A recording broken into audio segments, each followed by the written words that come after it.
kinder, easier, and more productive year than last year.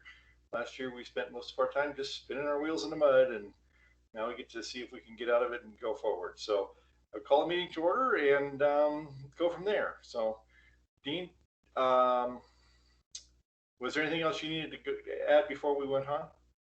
No, we are recording, just for everyone's knowledge and edification. We are recording the meeting. That's all I've got. Okay, unless anybody has got anything else to add, I can't talk today. Anything else to add? As a result of the calling the meeting to order, I would ask for someone on the board to make a motion to approve the minutes from November. I'll make a motion, Ron. Ron, motion, a second? I second. Mark Schumann, second. Okay. Dean, did you get Mark Schumann second? And then there was a second also, but I don't know who it came from. Christine Balderston. Okay, so Dean, one of those two will be the second, if you're taking notes there. I am, and I have both down, as well as Ron making the motion. Okay. We're going to do this in the typical virtual meeting methodology, which is if there's anyone opposed to approval of minutes, please speak up. If not, we will do this as a silent vote. Anybody opposed to adopting the minutes? I will take that as an unchallenged, and therefore the minutes have been approved. Thank you very much. Elections LEPC board, that would be me and 2 empty seats right now, 2 vacancies. Wayne Bellamy was the vice chair, and Wayne within North Metro has been reassigned, so his district no longer, or his job title no longer is including sitting on the LEPC chair. And then was Marilyn our secretary? Who was our secretary before? I was the time before. You were the time before. Yep. I think Dean just took that over. As there was nobody sending me minutes, I did take over that, but the secretary position should be basically just taking the minutes and any notes from the meetings and then forwarding them to the coordinator, which is me, and then we would put them up for approval. So not a taxing job. Be great if anybody wants to take that on. So I guess first thing we need to do is get some nominations. I have agreed to stay on as the chair for 2021. If you guys want me to stay on as the chair, so I guess technically speaking, we're gonna is Michael Bean gonna run the show here for a minute? Technically speaking, we'll have to solicit nominations for chair, vice chair, and secretary, and then once the chair is elected or re-elected, whichever may be the case, then they will continue on down the agenda. Is that correct? Sounds good to me. Okay, Michael, I'll turn it over to you wherever you are. Hey, Glenn, can you hear me okay? I can hear you just fine. Yep. Yep. All right. Having never done this before, I'm excited to lead this election, and feel free to tell me when I'm wrong. I'll just kind of power through it. So we're going to start with LEPC board chair, right, Dean? Correct. All right. So I believe we have one nomination, which is Glenn, correct? We do. Are there any other nominations that would that can be brought forward right now?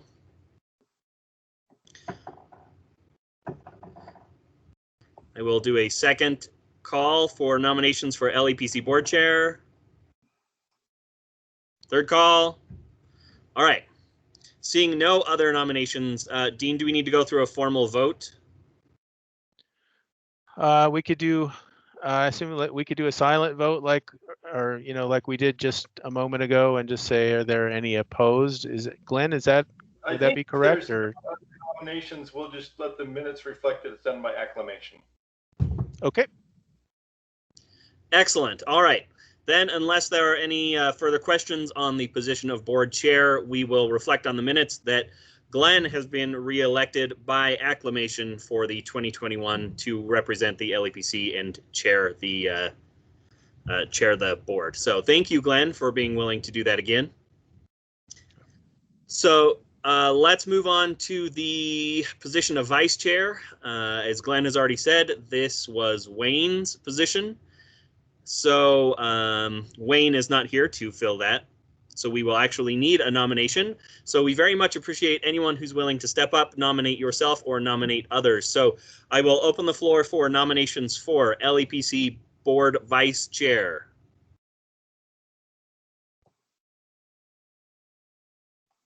And I know somebody wants to do it because it's such an exciting position and it's very well paid.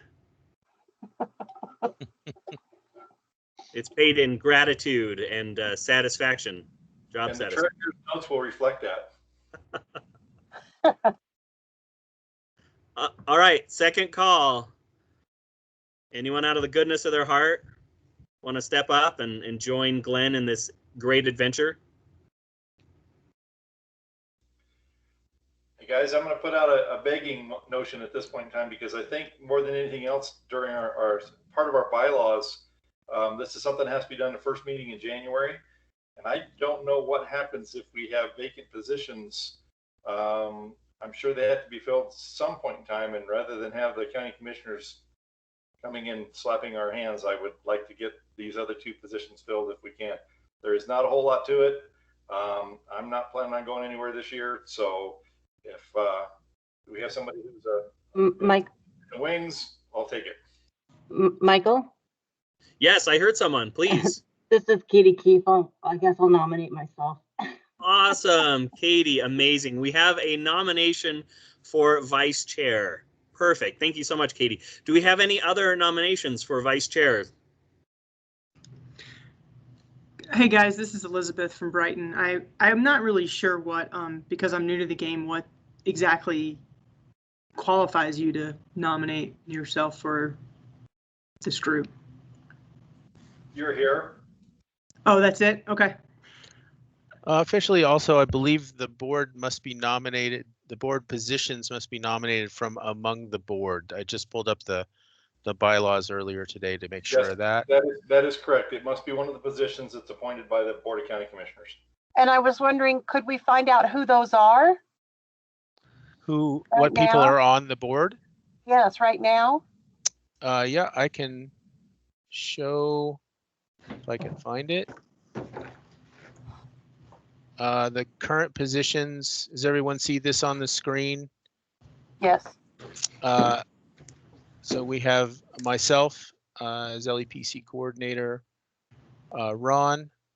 The third item, Lisa Oliveto has resigned.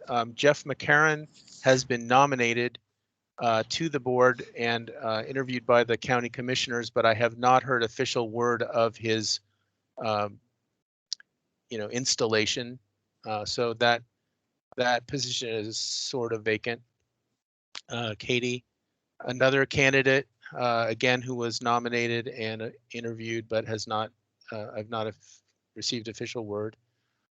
Glenn, Chris Laws, 2 vacant positions from hospital we haven't filled in the last year or so. Jeff from Suncor, Marilyn, Christine, and Gil Reyes. So those are the board members of the LEPC. And so, Dean, as such, those are the individuals who are eligible to serve in these positions in the board. Okay. Correct. So am I clear in understanding that even though Katie has nominated herself, she technically needs a nomination from somebody on the board? Or a second, I think might be appropriate. Okay.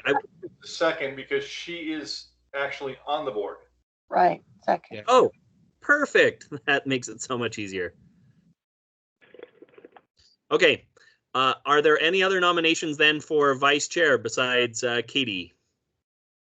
Just a point of order, Michael. You may want to establish a quorum. I haven't read the bylaws recently, but most LEPCs require like a quorum in order to vote on members.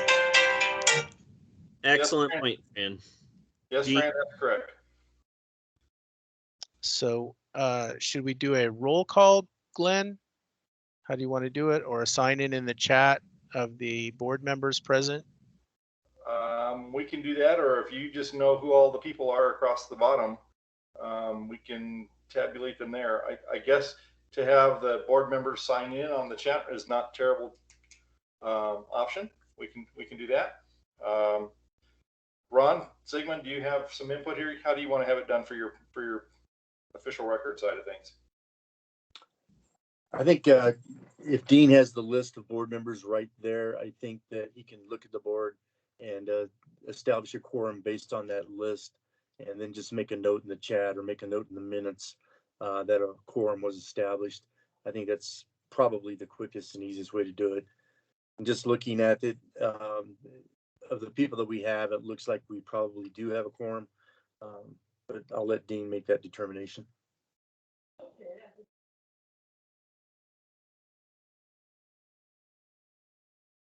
Making notes right now.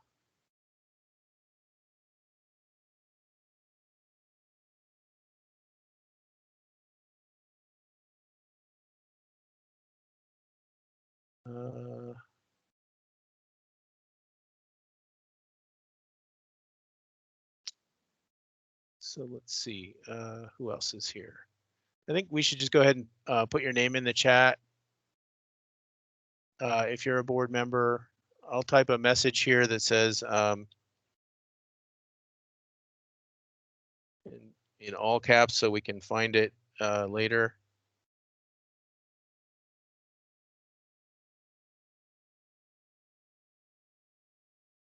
And then everyone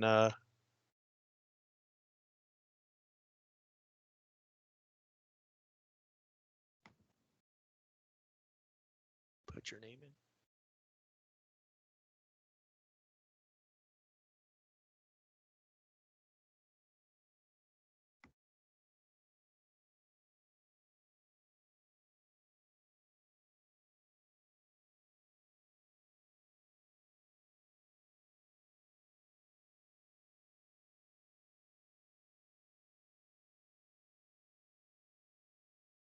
Okay. Thank you, Gil.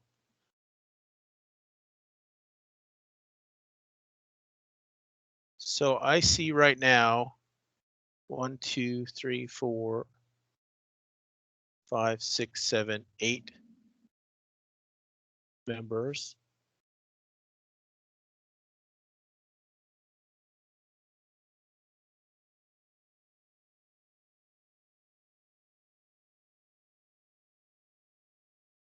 So that should establish a quorum right there, Dean. Yeah, that does. And I think with the empty positions, we might actually have everybody who's on the board. Pretty much. I think so. So quorum is available, and we can move to. Fran, I will just say thank you for that point of order. I overlooked that. You're welcome.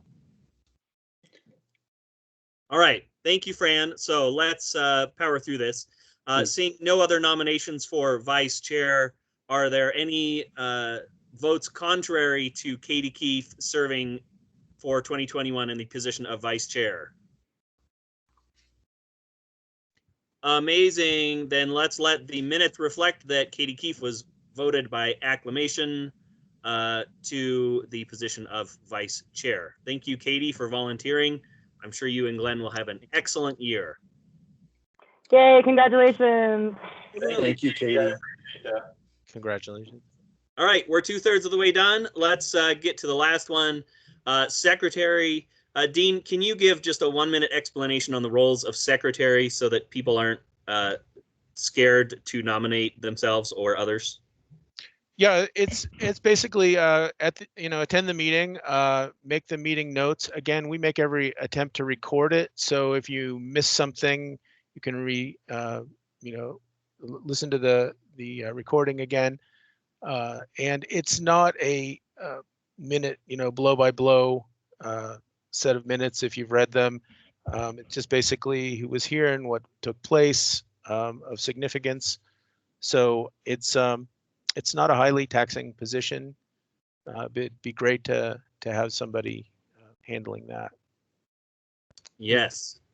It looks great on a resume too. So And as far, Glenn, was there anything else you knew as far as the secretary position that would be required? I think the most difficult part of the secretary position is keeping me on track. that is a challenge. That may turn some people off to it. So, all right. So we will open the floor for nominations for the position of secretary.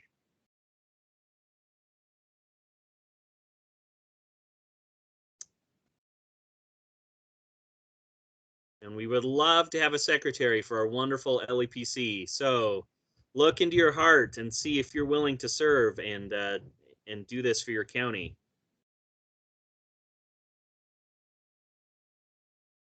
Second call for nominations.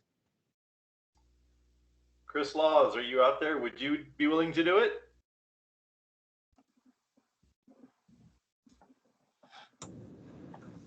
Yeah, I'm out here. I'll go ahead and do that.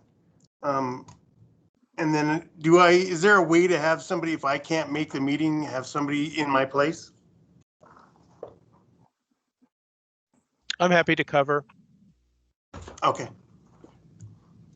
Amazing. Let the record show that I am nominating Chris Laws for the position of secretary. Awesome. Thank you, Glenn, for guilting somebody into doing it. Perfect. Chris, thank you for being willing to step up. Are there any other nominations for secretary? Okay, beautiful. Without any other nominations, and unless anyone has any significant qualms with this, let the minutes show that Chris Laws is elected to the position of LEPC Secretary for 2021 by acclamation. With that, we will close the elections and thank Glenn and Chris and Katie for their willingness to serve. Back to you, Dean. Back to Glenn. That being handled, I think we move on the agenda. Yeah, I think we do.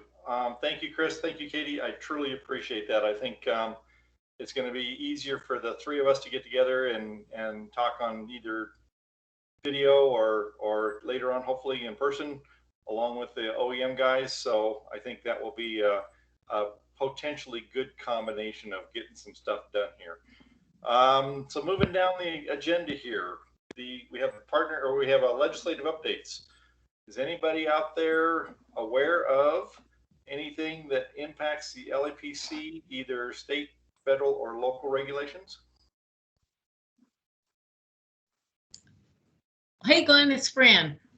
Just real quick from the federal side, we did post an interim advance notice of proposed rulemaking.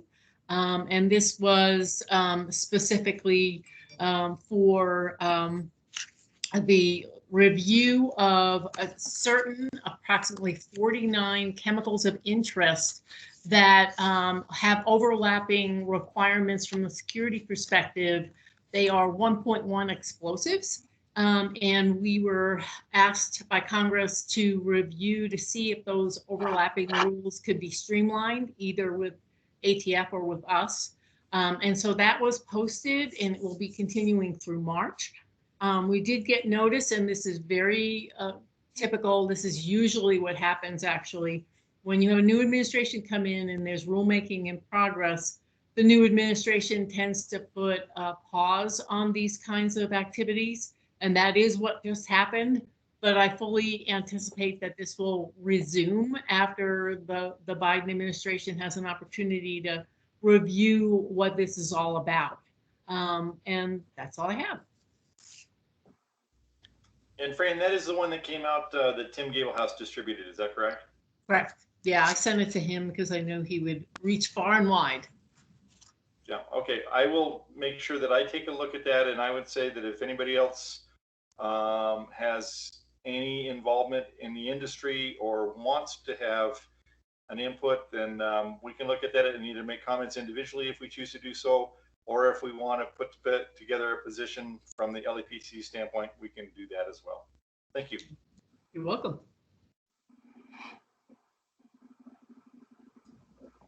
Any other laws, regulations, regulations or statutory stuff from anybody? Has the county got anything new in the wings that you guys are aware of over on the county side? Hi, this is Ron with OEM. Nothing particular to hazmat on the county side. Again, Katie might have more information. The only thing I will say, first of all, thank you to everyone who stepped up to fill those positions. We really appreciate your service and helping us get through this. Secondly, in discussions with Dean and also with Glenn, we really want to make the LEPC a more robust platform for the county and for our partners within the county. So we're looking at some initiatives that perhaps we can put in play in 2021. And that's why we're trying to build this strong team of support people. There are some things that we'd like to do with the LEPC other than just make it a meeting, every other month where we pass on information. We'd really like the LEPC to be a member and a partner in a lot of the things that are going on in the county and to expand our role as a board for the commissioners. And so that's why we're trying to build this strong team. Again, we appreciate everyone who attends our LEPC meeting. You're basically our MAC, our multi-agency coordination group as well. And I do really appreciate everyone's attendance. And again, I think that with your help, we can continue being one of the more robust LEPCs in the state of Colorado and getting some good things done. So thanks again.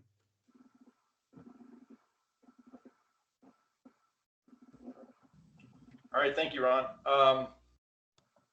You are the Adams County representative. Did you want to call that your report, or do you have some additional stuff you want to add moving down the agenda?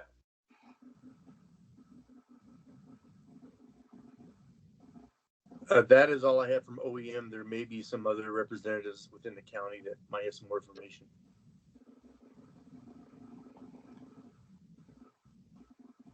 Katie, does your department, Chris, does your office, anybody else have anything to add to the minutes for the report?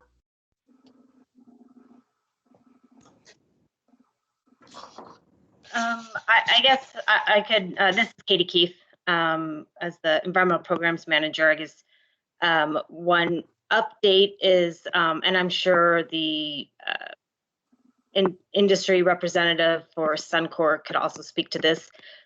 They are in the process of a Title V permit renewal, operating permit renewal for Plant 2.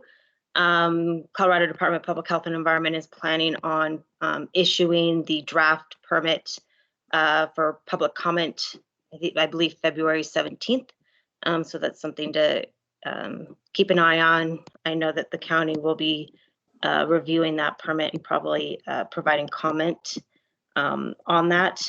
They also will be providing a findings report for root cause analysis, looking at the emission exceedances and permit violations from, I think, both Plant 1 and Plant 1-3. And that should be available publicly to look at too. And that could have some good information as far as looking from a process safety management or risk management perspective. So those are a couple things coming down the pike that Adams County will be paying attention to. Wonderful, thank you. Chris, does the Sheriff's Office have anything going as far as DARA is concerned, or any changes there that we can anticipate? Nothing so far. Okay, fantastic. We'll move on down the road then here. Any other local agencies, fire? Glenn, this is Gil Reyes. Yes. Touching on the Suncor issue and the permit issuance, there are several citizen groups that will be attending that hearing. They are putting pressure on state representatives, Representative Benavides, State Senator Dominic Moreno, Representative Mullica, Representative Cordera, regarding the emissions from not only Suncor, but also the oil and gas drilling stations within the county. So there's going to be an increase. Also, Joe Salazar's organization will be fueling the fire there as well. So that hearing may be much more contentious than has been done in the past. There is much more agitation within those neighborhoods that live directly across from the Suncor plant and had physical residue falling upon their neighborhoods and are concerned about the safety of their children. So you may see a lot of public input at that hearing. So just to make you aware of that, the Suncor approval may not just be a stamp by the county. There may be much more input, and it may be a longer process than the past. Hey, Gil, this is Ron. Thank you for that. And I'd like to remind everybody that if you would like to listen to public hearings from the county, if you go onto our county webpage, just type in Board of County Commissioners, public hearings. Those hearings are available, at least I mean, they're live recordings basically, and you're more than welcome to sit in and listen to the hearings, not just from Suncor, but any proposal or any topic that is on the public hearing agenda. And I encourage everyone to occasionally, you can look at the minutes and see what's going to be presented. And if it's of interest to you, certainly I would encourage that you at least listen in on the public hearing. But I want to make sure everyone is aware that those public hearings are being broadcast virtually, live, and they are available for anyone to listen to and sit in on. There's a question on the chat. This is Gil Reyes again. Katie, I am not with any organization. I'm a community representative from the commissioners. I was a past county official, and I've lived in the county since 1963. So that I don't represent any organization. Wonderful. Thanks. Nice to meet you, Gil. I also would like to point out that we do have the county now does have an Adams Suncor Refinery Information webpage. I update that weekly with the information. I also provide the Board of County Commissioners on items that are pending for Suncor. If you just go to the Adams County webpage and you just type in Suncor Refinery in the search function, it will take you to that webpage.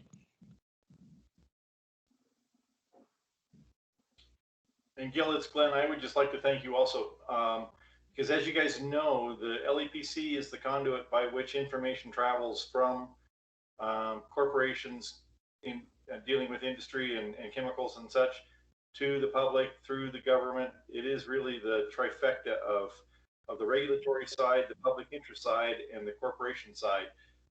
So it would not surprise me that during these hearings, if somebody is asking for specific information regarding the industry side of things, that they may very well and can legally not provide that in public forum. They may request that it comes through the LEPC. So I would make sure that everybody knows that that may be the way some of this stuff comes. And Gil, it sounds to me like you've got your finger on the pulse of that, and I appreciate the fact that you're doing that. And I would also appreciate if you continue to let us know where that stands as far as the community kind of temperature goes. Be more than happy to do that. Like I said, I've been involved in Adams County for a long time, and those areas, especially with the Hispanic community, we're the hardest hit by chemical contamination and have been for a long time. Unincorporated, Commerce City, Lower Thornton, Brighton, through both air contamination, water contamination, air pollution. So be more than happy to keep you advised, because the community has been activated through everything that's going on, and they're not being passive anymore. So I can just let you know that we will see more activity in the hearing at Suncor and other chemical corporation permit hearings. Oil and gas, I think, was the big motivator, but it is already spread through other parts of the community, wanting to know why their neighborhoods have more contamination and more chemical companies than other parts of the county. So I will be more than happy to keep you aware of that. Yeah, just for the group, that's not just a local thing, that's a federal issue they're looking at, and I think part of it was driven by the explosion in West Texas. They have been looking at chemical industry footprint and the adjacent neighborhoods and things that have depressed values. They have been looking at lower income sorts of populations and excuse me, as well as access and functional needs populations that are within the chemical industry's footprint, if you will, for emergency planning purposes, because the access and functional needs population has also been kind of overlooked when it comes to some of the emergency response planning. So yes, Gil, that's something we need to be aware of. And I think it's something that the group needs to be aware of. And like I said, it may be something that the LEPC gets tapped upon by the Board of County Commissioners, as well they should. That's what we're here for, that we may have to provide some information or some opinion on some of these things. So I appreciate it. Thank you very much. Hey, Glenn, just real quick from the federal side on this, our new president has signaled that he has a very large interest in environmental justice for exactly the reasons that Gil laid out. So I do think you're going to start to see more activity at the federal level as well.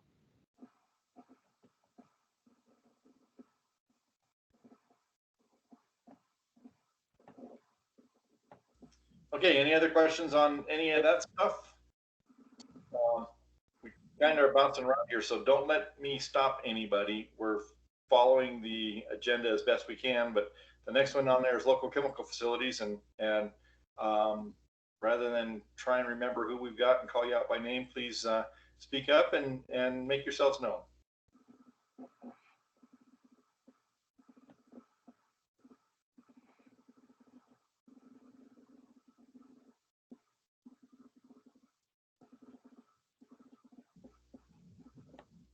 Nothing?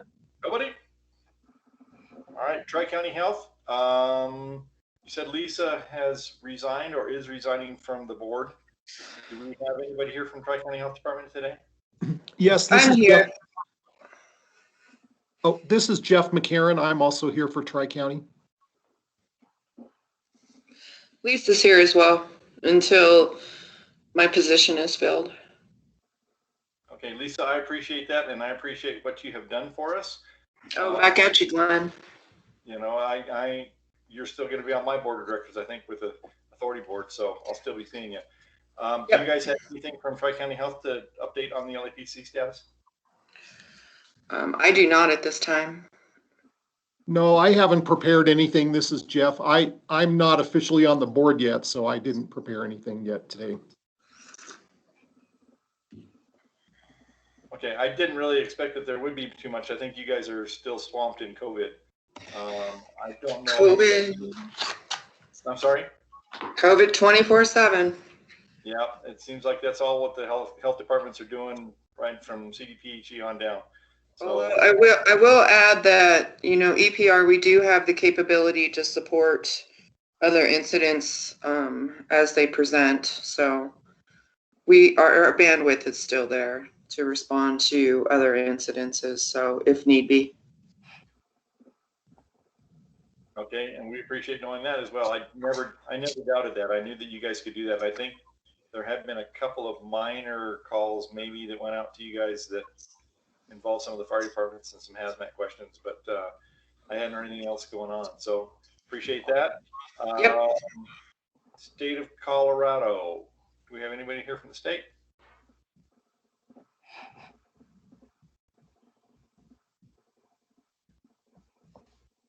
All right, I guess I'll just touch on some of the Homeland Security stuff that's coming up. The state Homeland Security program which is through FEMA. We have the North Central region, which does grant projects for all kinds of terrorism and natural disaster preparedness.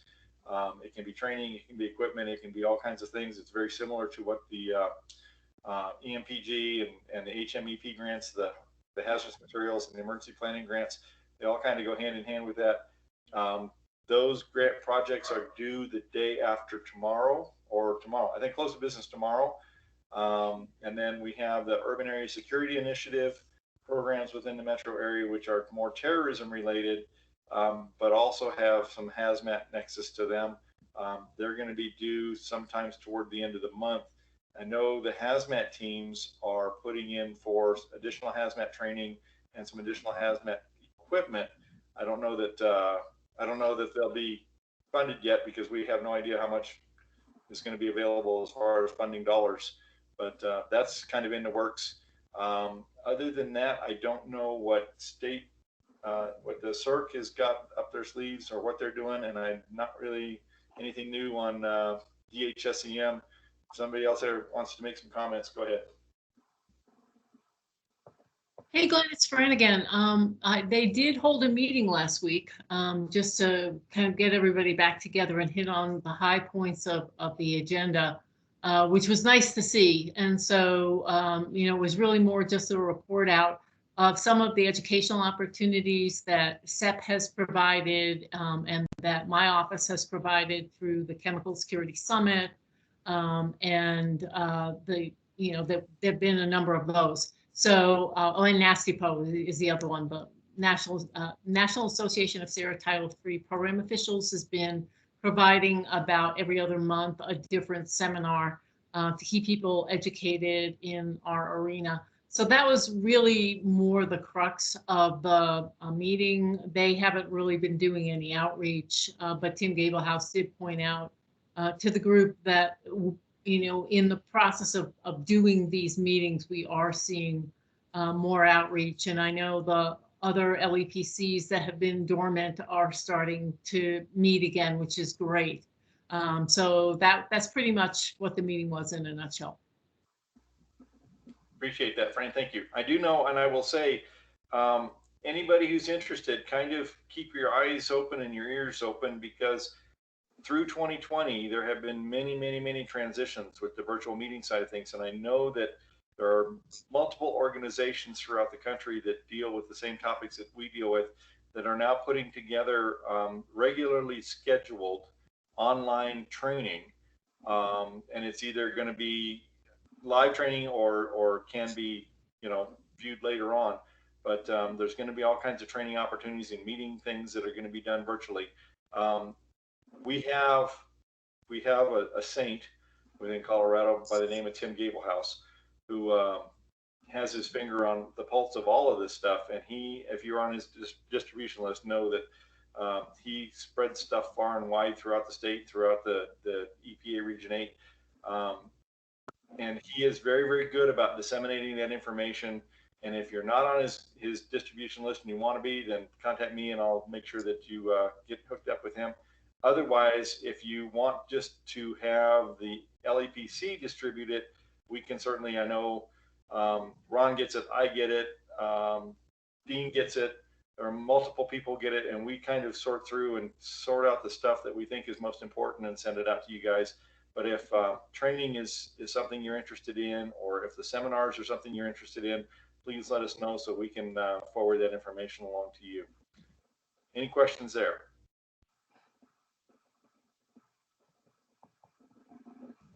Okay, anybody here from the EPA that wants to speak up?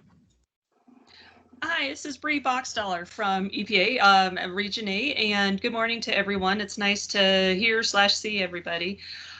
This actually is a perfect segue into some of the work that we've been doing. I think right now with a lot of the LEPCs and CERCs, everyone's just kind of been put on pause with this nasty little COVID thing going on.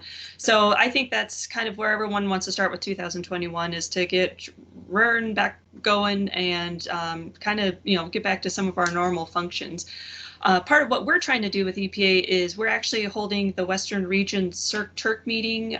We're obviously doing it virtual for right now, but this is an opportunity. It's regions 8, 9, and 10. So basically our region west to, it's a collaboration piece for the CERCs just to say, hey, this is what worked, here's what's not working. CERCs to even ask questions as far as, what do you do to kind of navigate some of the issues that are going on. Obviously out west, we have a lot of the same issues. We tend to be a little more rural, dealing with some of the weather issues, those type of things. So, a lot of great information comes from these meetings. Gosh, it seems so long ago, but earlier last year, we actually held the 2020 version in Denver. So there were some things that came from that meeting that headquarters listened to, and they're developing some outreach for LEPCs. Right now, some of the documents are working on a couple of those work groups. They're doing an LEPC for elected officials presentation. So this is obviously with election season, and as things turn over, these are, you get some of the decision makers coming in that need to know why an LEPC is so important, why we need funding, why we need the support, those type of things. So, that's something when that's finalized, we'll be able to share. And then a LEPC 101 handbook. So, this is a very lengthy document. My big push is to make it user friendly because nobody, including myself, is going to go and just read a 300-page emergency management document for fun. So, that's the thing. We're trying to make it user friendly and, provide examples and stuff too. Again, what works, what doesn't work, and kind of make that very informational and collaborative.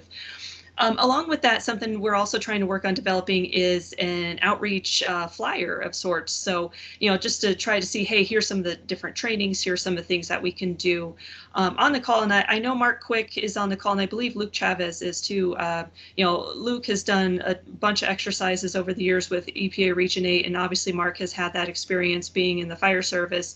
And, we have some great experience in the exercise realm, and that's something that we're really hoping to be able to help with a lot more this year. Kind of, even though a lot of things may have to be virtual, and we'll kind of figure out that realm, but at least something to kind of get back on the role of doing a lot of those things again and figuring that out. So, we're actually finalizing some of our outreach planning, and if there's any ideas, any needs that you all from your organization have, feel free to reach out to us. We'd be more than happy to, if it's not developed, try to work with you in developing that and all those good things.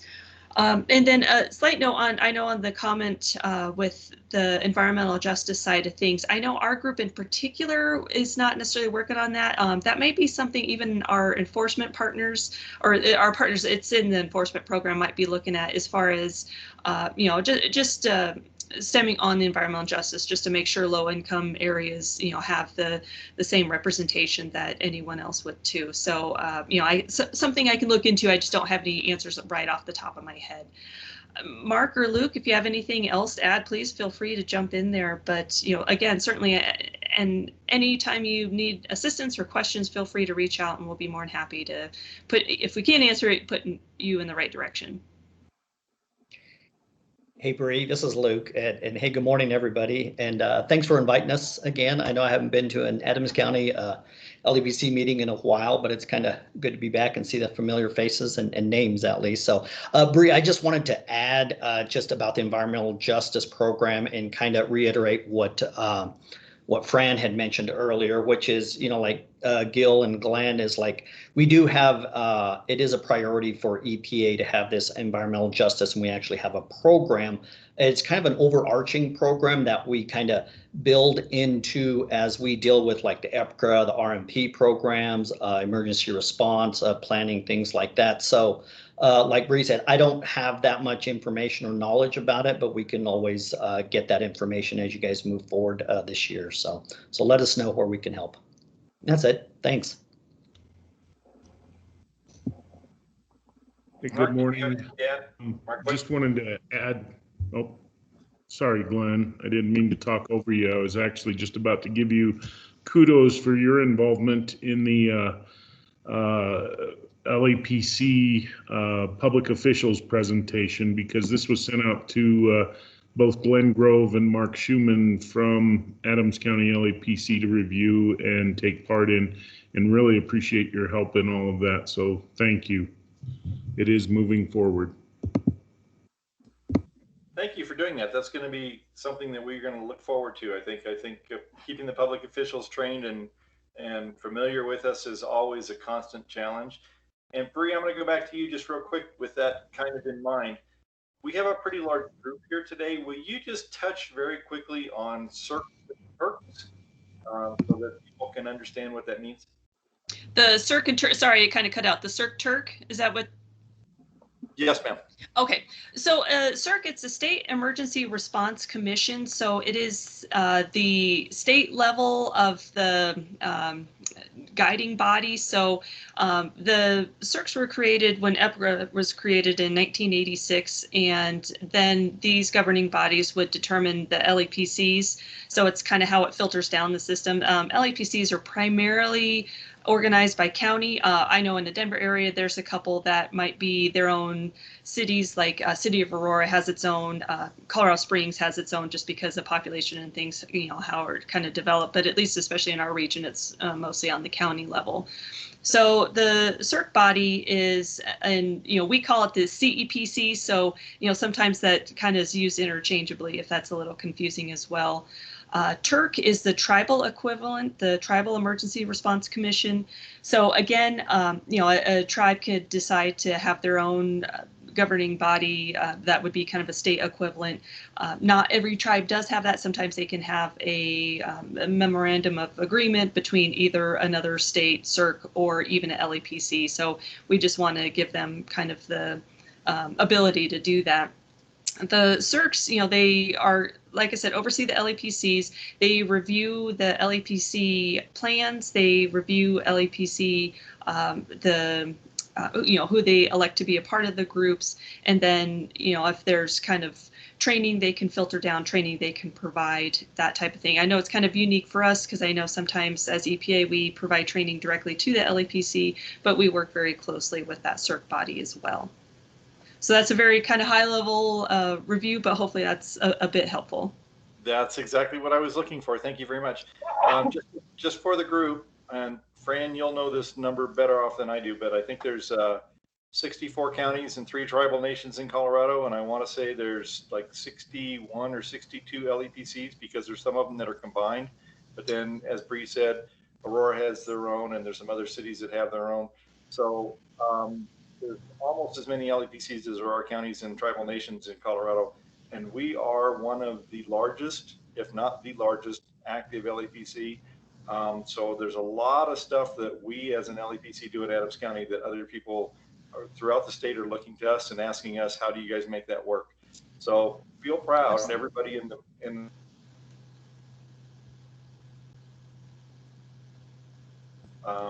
progress as far as LEPCs in Colorado are concerned.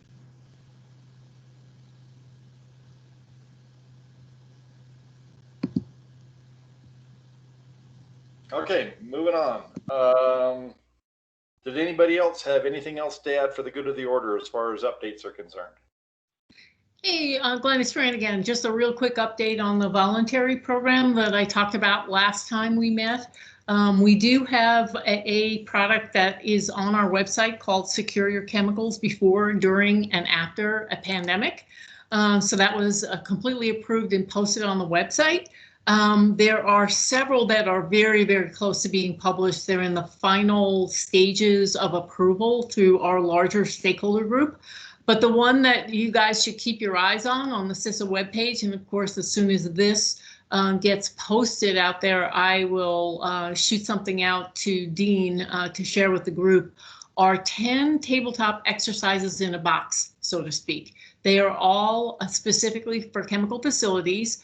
And they can be used either by the facility themselves or by the LEPC, because generally that is what we see with these kinds of tools, is that the LEPC has the subject matter expertise to actually run a tabletop exercise And so it would be a great partnership deal, and it kind of checks two boxes. It checks EPA boxes for regulated facilities under EPCRA, and it also checks the boxes for us for any regulated facility. And for those of you who are not regulated but are looking to improve your preparedness posture, they can be used by you as well. And I would highly encourage coordinating with your LEPC to get that support in order to run one of these exercises. But it makes your jobs a lot easier. Thank you, Fran. And I would encourage our corporate partners out there to definitely take a look at this, because it's much easier to use a turnkey out of the box sort of exercise than it is to create your own.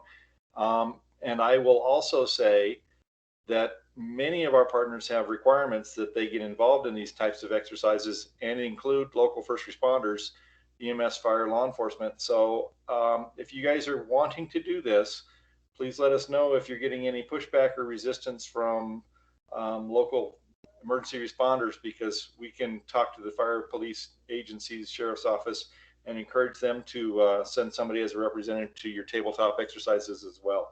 So I think it's one of the things we have kind of not been doing very well the last few years, is getting full cooperation for you guys in the corporate side of things, because you have some expectations and requirements to do that I know you reach out, you send invitations, and whether you ever get anybody or not, I'm not ever aware of. So I would encourage you to come through the LEPC, and we will help you to get the people at the table that you need to have. Thank you.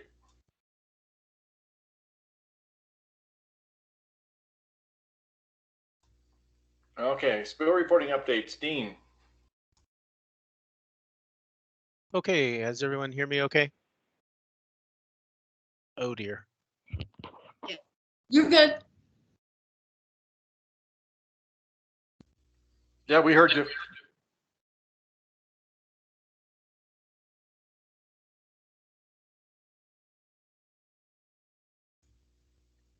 Dean, did we lose you? We had you there for a minute.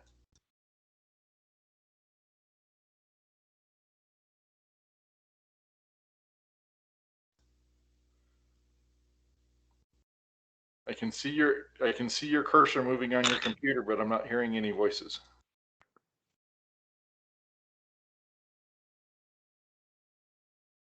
Go ahead, Glenn. I'm going to try and text him.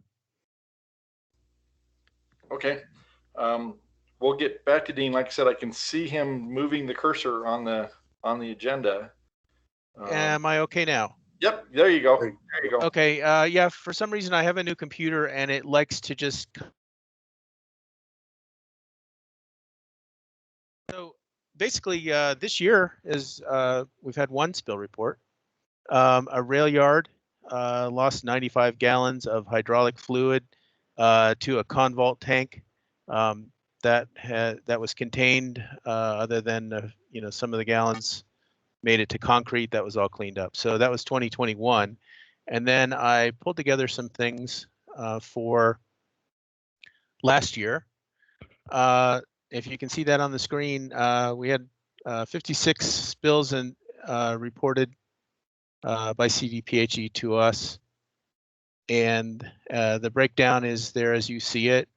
Predominantly sanitary sewer overflow, and some basically a large chunk looks like sulfuric acid. It was only 2 spills that were just very large, and they were all contained in containment vessels on the property. But that's the breakdown for last year, and that is by the material and the quantity. And then by number of reports, again,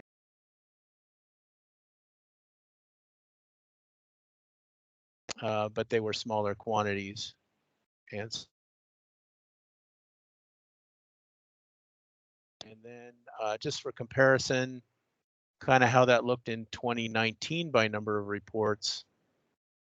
It was a little more mixed up with variety of different materials. So individual spill cases, and then with gases, it wasn't really everything else was in gallons, and this was in pounds of gas release. So bit of a different, hard to.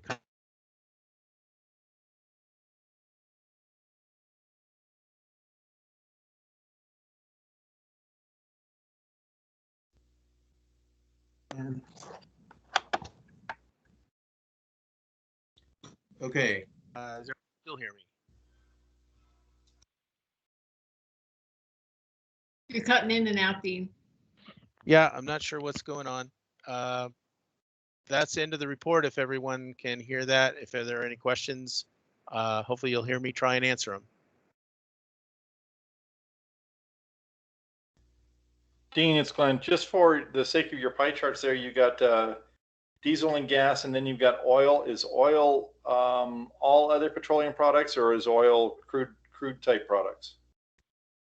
In 2019, I differentiated it slightly different. In 2020, I put oil in with the other. Basically, in 2020, there was only a couple of oil spills. There were a couple of transformers that broke and released mineral oil. So that's reflected differently in the 2020. I kind of put those under other. They were, 75 gallons. They were smaller spills. Dean, this is Katie. What PCB, was that a concern with that transformer, or were they newer transformers? They were newer, Okay. and they said no PCBs were involved. Okay. But that is a concern with the older transformers. That's some pretty scary stuff. So Dean, are we breaking out crude oil at all as a different sort of category, or is that going to be included in with diesels and fuel and that kind of category? I would. That it kind of depended for any crude oil spills. There were no pipeline breaks or tanker cars on trains that spilled crude oil. So I think that I probably would separate that out as different than finished fuels. And it just wasn't. People, weren't moving it as much, or it just happened to be the luck of the draw that basically these were, and the diesel fuel spills were usually kind of lower quantities. It was a truck that got in an accident and the saddle tanks were punctured. They lose 50 gallons to the roadside, which was cleaned up and that sort of thing. So, were a lot in terms of number of reports, but they were small in quantity.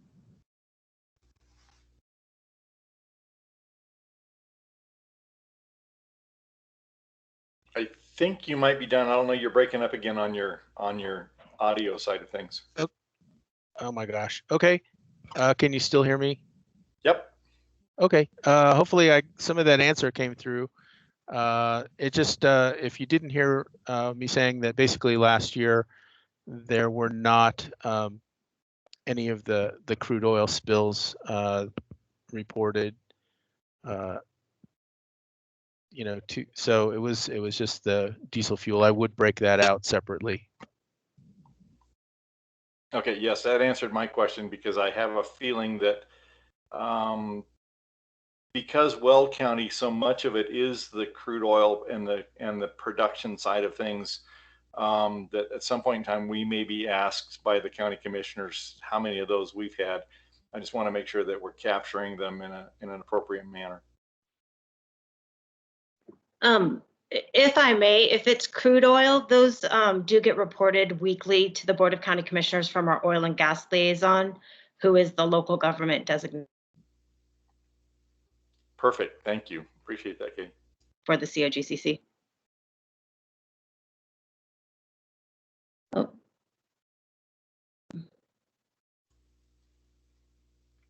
Okay. Any questions on the spill presentation? Glenn, this is Katie Keefe. I'm not sure if you were able to hear what I just said. I think my connection went in and out. If I just wanted to let you and Dean make you both aware that our local government designee for the COGCC is also our oil and gas liaison, and he does provide weekly updates to the Board of County Commissioners that detail any crude oil or produced water spills that have occurred in the county. Okay, perfect. Thank you. Does that also come to us as the LEPC, or is that something that's exempt from, you know? Well, I think Dean does get that information from COGCC. I believe that either the operator or the COGCC does report that information to the Office of Emergency Management as well. I just wanted to let you know that as far as the board receiving notification of those spills, they do get that on a weekly basis from our oil and gas liaison. Katie, if you can hear me, this is Dean. I do not get reports on the production spills, so that would be great if I could get forwarded those. Sure, I can send you the link to the COGCC where you can sign up for those. Thank you. Glenn, I think this is Gil Reyes. I think that would be a good thing to make that as public as possible so the public can access that, because they will, in terms of transparency, it's a good thing that they can find that. It will create a smaller headache for the commissioners if the average citizen can see how many crude oil spills there have been within the county. Because if it's just COGCC giving it just to the commissioners, then it will look like something's being hidden. Gil, this is Katie again. No, that's all public information. So the public can find that information on the COGCC's website. They also have that information as well on our oil and gas information webpage on Adams County as well.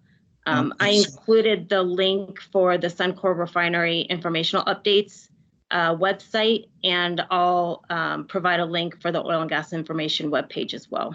Yeah, I think the easier we make it for the average citizen to find that, the less headaches we will have in the future, especially for the commissioners. I recall in my past life the contentious public hearings that the commissioners had, that they even had to put magnetometers at the entrance of the commissioner hearing room. So the less contentious we can make it, I think the better. And I think in terms of citizen interest, the easiest thing you can do, the better. If you can put it right on the county webpage, right on the first website, that would be great. I know it's going to get crowded on that website. I know it was in the past. I don't know if Kevin Beach is still the IT director, but I believe if you get with him, I'm sure you guys can brainstorm and come up with something. Gillis Glenn Group, I would absolutely agree with that assessment. I mean, even though we know that public information is out there, sometimes it's kludgy as far as trying to find it. If nothing else, I would say let's look at putting some of those links on the Adams County LEPC webpage. And if we're going to be kind of aimed at the one-stop shopping for the citizenry, then they can come to us and we can at least point them in the right direction. They may have to still collect their information, but Gil, you're absolutely right. If it's one of those things that if they have to work to look for it, they will either not find it or it will be perceived as a way of making it so difficult to find that it is potentially being hidden. And they need to know what the LEPC is. We need, I'm still trying to decipher all the acronyms that you guys throw out. I know, again, in my past life as the assessor, we have all of our acronyms, and it can be a bit overwhelming for the average citizen. So possibly instead of just LEPC, have the full name of the committee So they know, okay, this is what I need to look for. At least they recognize it. Otherwise, acronyms are great for the one industry that you're in, but for the average citizen on the outside looking in, it's Greek. So please keep that in mind when we set links, because you guys throw out acronyms a lot, and it can be confusing to the average citizen. I still would like, I need to get a some sort of guide as to what all the other, there were some new acronyms thrown out today that I had not heard in the past.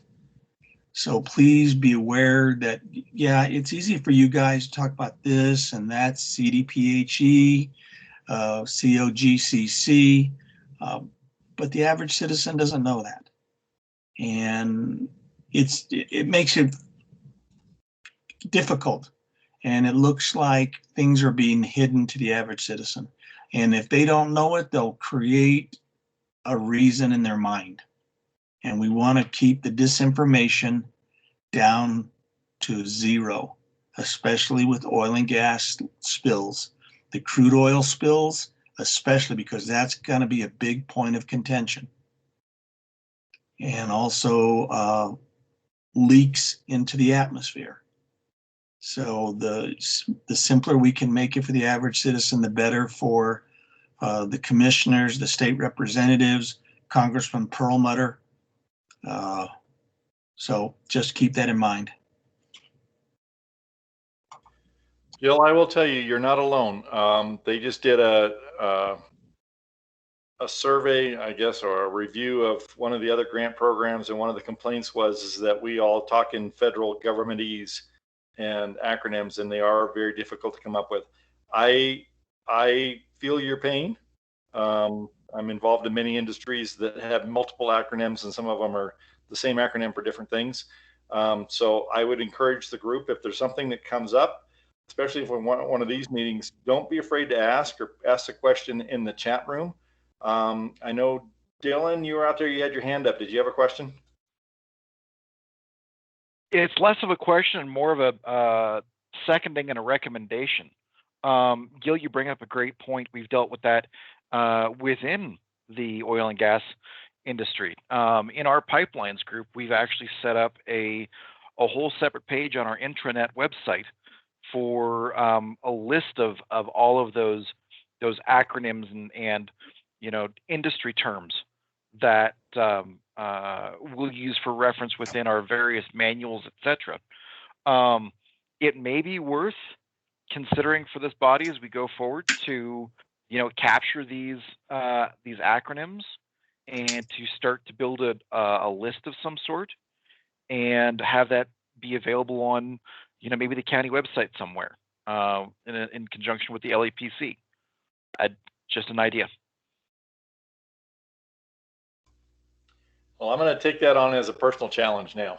I know the EPA has a glossary of acronyms for federal government acronyms, and I think, like I said, I think as a result of this other contractor review within one of the other grant programs, the recommendation is going to come up with an acronym guide, if you will. So I think that's something we could certainly try and bring into the LEPC, either through the webpage or maybe just a handout or something fun, perhaps. Acronym bingo. We'll have to go from there, and I thank you for doing that, because I know I do it all the time. I speak very quickly and I speak in acronyms, and unfortunately I'm trying to get better about spelling things out. But don't hesitate. If you guys are lost, confused, or befuddled by something that we're talking about, please ask us, because we do it subconsciously, I think.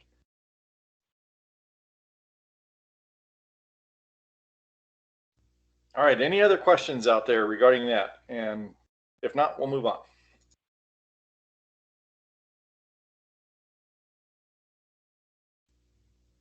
Hearing none, seeing none. I don't see anything inside the chat box there. Was the spill reporting actually the presentation, or do we have a presentation, Dean?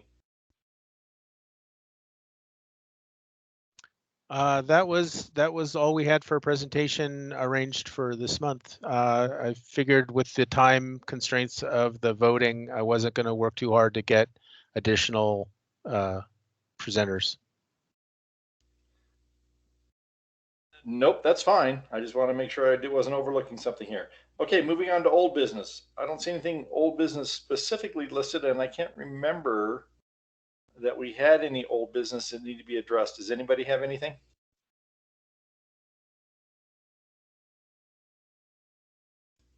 Okay, moving on to new business, board memberships, terms and appointments. We went through that the beginning of the meeting, the top of the meeting. I would certainly encourage anybody who wants to be involved, become more involved. If you want to be on the board, it is an application process through the Board of County Commissioners. There are some seats that are tied to some industries or certain disciplines. It's like mine is actually the Adams Jeffco Hazmat Authority has a seat on the board that is by that name. So there are other people within the group that could fill my chair and represent Adams Jeffco Hazmat. But there are also positions that are open to the general public, to corporate partners, to emergency response partners. I noticed that we're missing hospital people right now, so I would encourage anybody out there who's in the hospital side to make themselves known to the Board of County Commissioners and see if we can get them on the chair. I think the other thing that we are going to do this year, Ron, Dean, myself, I'm going to try and drag Katie and Chris Laws into it as well, is we want to kind of define what some of the expectations of the board members are. I know Gil has done an excellent job today of presenting what the citizens' concerns are, and I would like to see more and more of that. I want to see some from corporate and industry partners.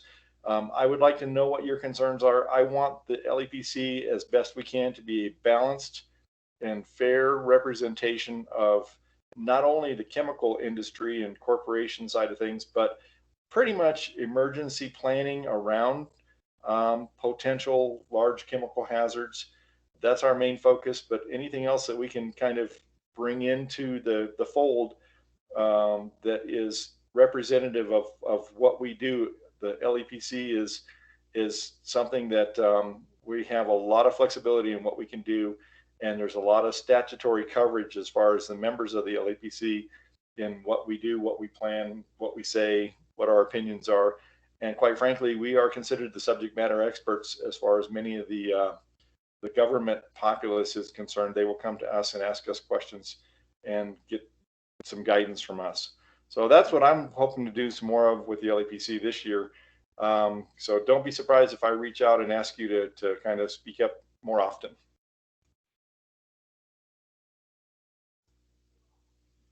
All right, are there any other additional announcements from anybody? Anything else for the good of the order?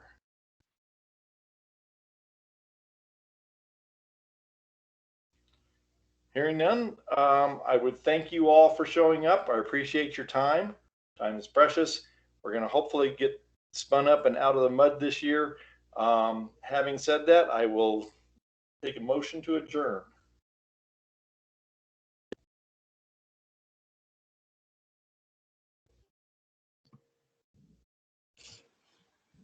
Nobody wants to. I'm sorry, I think I spoke over you. Say it again. Hi, this is Lisa. I'll second.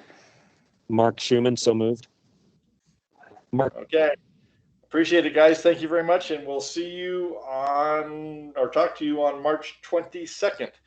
And Dean, thank everybody for Dean, because he's the one that puts all this stuff together and sends it out and makes us look good. Appreciate it, guys. Thank you very much. Thank you. Thank you. Thanks, everybody. Congratulations.